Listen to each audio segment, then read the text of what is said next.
We are coming to you live from our Auckland Park studios. This is Prime News on SABC 3. Let's take a look at our leading stories this evening. And there's a lot of work that we must also do in that 7 days. That post the 7 days, there's no interruptions. First up, Johannesburg Mayor Dada Morero has called on residents of Westbury and Coronationville to give the city at least 7 days to address ongoing water supply issues. The taxi was loaded with school children. They were spilled all over here. I heard screams. I've never seen such in my life. Authorities in KwaZulu-Natal are investigating the cause of a crash that claimed the lives of 5 learners, leaving 9 injured. In the case of men, they are deprived of the ability to assume their wife's surname if they so wish. And the Constitutional Court has made a landmark ruling that men can now assume their wives' surnames.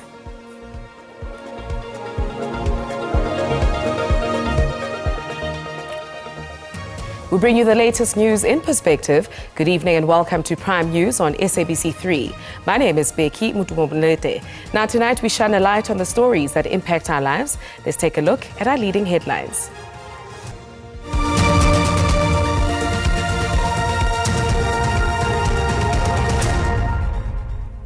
First up, Johannesburg Mayor Dada Morero has called on residents of Westbury and Coronationville to give the city at least 7 days to address ongoing water supply issues. This comes as streets in both communities remain barricaded, with residents demanding the immediate restoration of water to homes that have gone dry for weeks. Speaking directly to the community in Coronationville, Mayor Morero announced that 15 water tankers will be deployed to the area in the interim to ease the crisis. Quoting from the discussion that ourselves and water has had, so that we ensure that there's no interruption of water post the 7 days. And there's a lot of work that we must also do in that 7 days. That post the 7 days, there's no interruptions.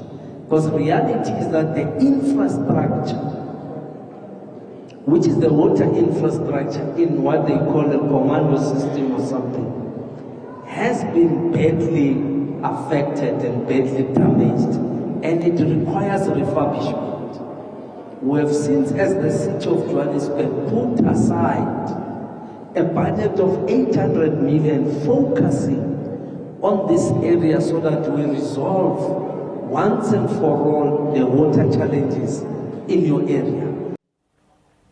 Meanwhile, addressing the National Council of Provinces, Deputy President Paul Mashatile highlighted the urgent work of the Water Task Team and called for greater accountability in municipal management. Mashatile stressed that government must act decisively to fix water service delivery failures and hold municipalities responsible for mismanagement and neglect. Found out, Honorable Fini, that one of the challenges in the municipalities when it comes to water is also a problem of leakages, what we call non-revenue water. In fact, if you talk to the Minister of Water and Sanitation, she'll tell you that we don't have a challenge with bulk water supply. The biggest challenge is reticulation. And it's because of those problems. Yes, some of them in the previous years could have been because of the problem of poor financial management, but there's also a reality that municipalities lose water to the extent that, if my figure is correct, that some of them lose up to 40%. But the minister is meeting with all of them. Where there are culprits that withheld payments, that's where we came up with this idea with Treasury that we will top slice their budgets. Authorities in KwaZulu-Natal are investigating the cause of a terrifying crash that claimed the lives of 5 learners, leaving 9 injured. The driver of a minibus taxi transporting school children lost control of the vehicle before it crashed into a preschool in the Imbali area in Pietermaritzburg. The victims were aged between 9 and 15. Horrific scene. The driver of this taxi was traveling down this road when he lost control of the vehicle and plunged into this preschool. The taxi was carrying learners on their way to school. 3 learners were confirmed dead at the scene, and 2 others died later at a nearby hospital. Eyewitness described the fatal crash. The taxi was loaded with school children. They were spilled all over here. I heard screams. I've never seen such in my life. I was worried that our young children at this preschool would witness such a terrible scene. The children in that taxi were not from our school. The driver was passing here and tried to negotiate a curve but failed. None of our children were injured. However, the preschool, which has over 40 children, was forced to close.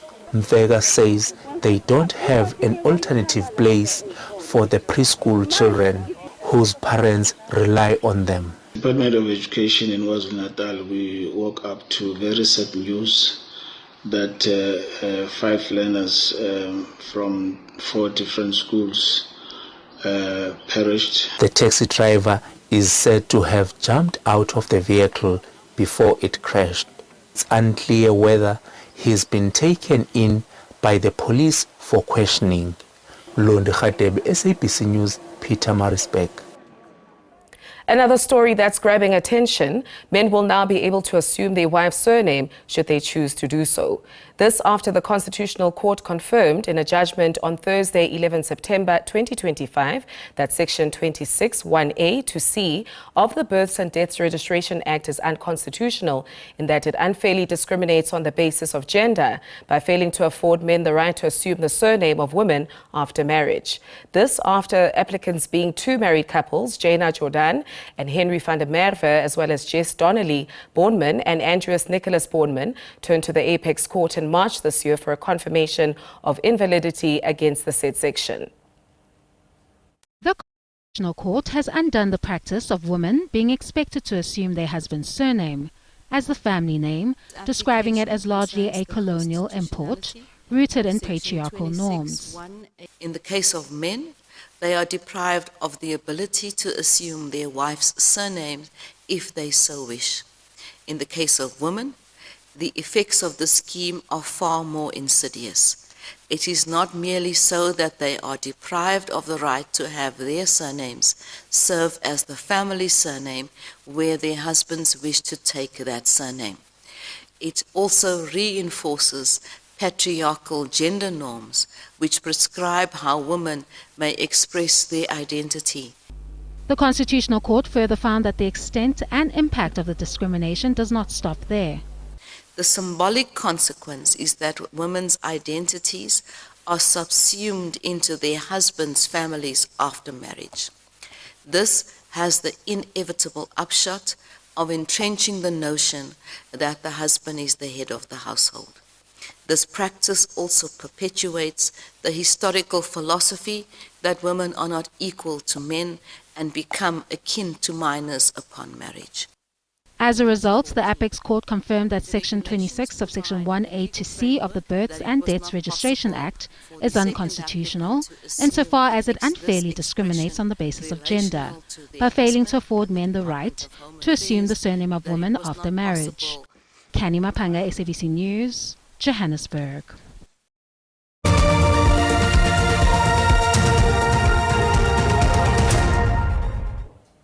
Welcome back to Prime News on 3. This year, the South African Qualifications Authority, SAQA, marks 3 decades of stewardship of the National Qualifications Framework, NQF. According to SAQA, the NQF was created to provide clear pathways to recognize learning wherever it takes place and to enable mobility between education, training and work.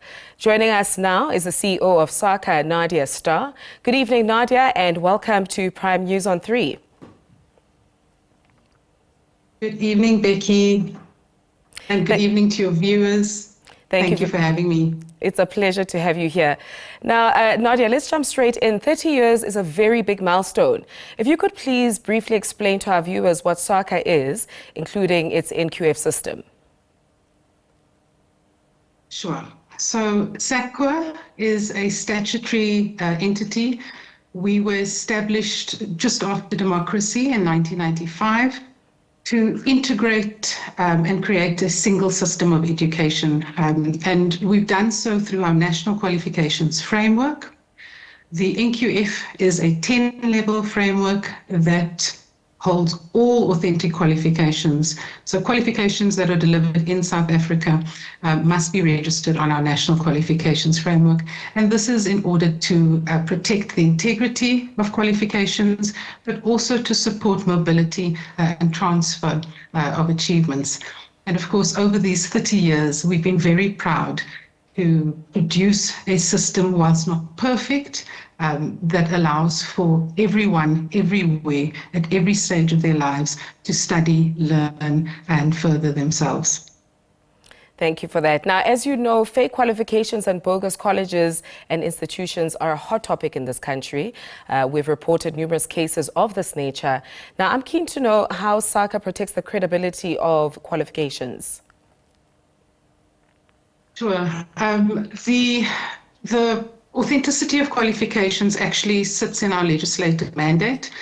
So the registration of qualifications, but also the verification and validation of the achievement at the end. Of course, as you say, Becky, there have been numerous occasions of qualifications that are misrepresented in high office even. And so what SAQA is doing in this space, and what the Department and Ministry of Higher Education is doing, is number one, to refine the legislation. We've seen the amendment to the Act proclaimed in 2023, and we are further refining the Act to ensure that people are held accountable for misrepresenting qualifications. But we also are using a lot of time, energy, and resources jointly to advocate awareness amongst the public and communities of authentic qualifications and really what it is that they should be looking out for to safeguard themselves. Thank you for highlighting that. Now, just a quick one on the following challenges that have plagued the NQF system, to name a few: administrative backlogs, potential employers who still do not understand NQF levels, and the value of qualifications that are registered on the framework. What specific measures will SAQA take to address some of these issues? Sure. So in terms of the understanding and the ability to use the NQF well, we are really enhancing our advocacy and information awareness campaigns. And so we are in communities, we are in schools, TVETs, out in communities, but we're also in employers' sites, and we are convening spaces, in fact, like our conference, to really start to engage with employers and the public about how to utilize the NQF and understand it better for their purposes. So at the conference, in fact, we will be hosting a pre-conference workshop really to specifically unpack how employers can use the NQF better in terms of recruitment and progression practices. You've said that NQF must move from being an administrative concept to a lived advantage. What does this mean in real life? Well, besides the legislation and the policies that we've put in place, and that of course are necessary to protect the integrity of authentic and quality assured qualifications, we want to drive, and we are driving, an NQF that holds the principles of redress and mobility. And what we want to see is individuals who are able to access these promises and aspirations of the NQF, able to articulate the qualifications that they have, able therefore to aspire and in some cases even demand spaces that they have been kept out of, just on the basis of not understanding the value of the qualifications they hold.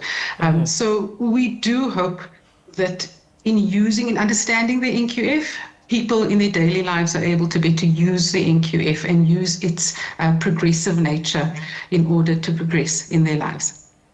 Thank you, Nadia. Now, in that same token, could you please clarify for the viewers the correlation between South Africa's National Senior Certificate, NSC, and NQF, if any? Loosely put, is SAQA involved in also determining the country's matric pass mark?